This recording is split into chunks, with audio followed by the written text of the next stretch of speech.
बेलापुर विधानसभा क्षेत्र से लगातार तीसरी बार जीत दर्ज करने वाली नवनिर्वाचित भाजपा विधायक मंदा म्हात्रे ने आज एक प्रेस कॉन्फ्रेंस में पत्रकारों से बातचीत की। इस दौरान उन्होंने राष्ट्रवादी कांग्रेस शरद पवार गुट के नेता संदीप नाइक पर निशाना साधते हुए कहा कि जो लोग स्वार्थ के लिए भाजपा में आए थे वे विधायक या मंत्री बनना चाहते थे, लेकिन जब उनकी इच्छाएं पूरी नहीं हुईं तो वे अपने समर्थकों के साथ वापस चले गए। अब वे अपने घर पर सुखी रहें, यही हमारी शुभकामनाएं हैं। बेलापुर विधानसभा सीट पर मतगणना के दौरान मंदा म्हात्रे और संदीप नाइक के बीच कड़ी टक्कर देखने को मिली थी। अंततः मंदा म्हात्रे ने केवल 377 वोटों के अंतर से जीत दर्ज की।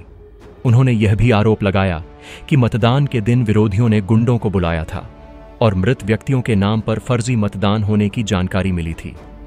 इस मामले को लेकर नवी मुंबई पुलिस आयुक्त को सूचित करने के बाद तत्काल कार्रवाई की गई।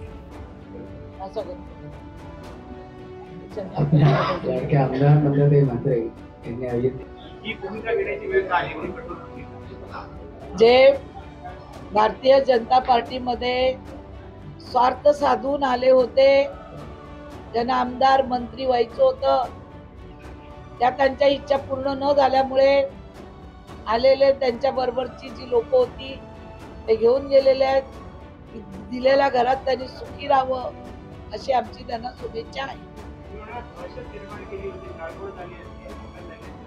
100% काही लोकांच्या गाड्या आतमध्ये शिरून दिल्या नाहीत तुर्ब्यात।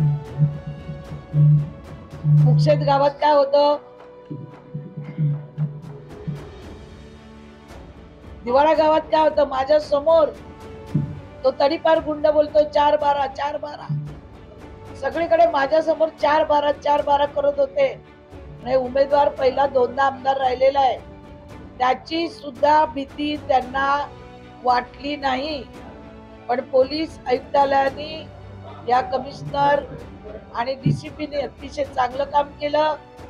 त्यांनी विदाउट ड्रेसचे पोलीस तिथे ठेवले होते, त्याच्यामुळे गर्दी ही जास्त झाली नाही। पण तुम्ही सीसीटीव्ही कॅमेरे जर काढले तर तुम्हाला लक्षात येईल की एवढे गुंड कुठून आणि कधी आणि कोणी आणले।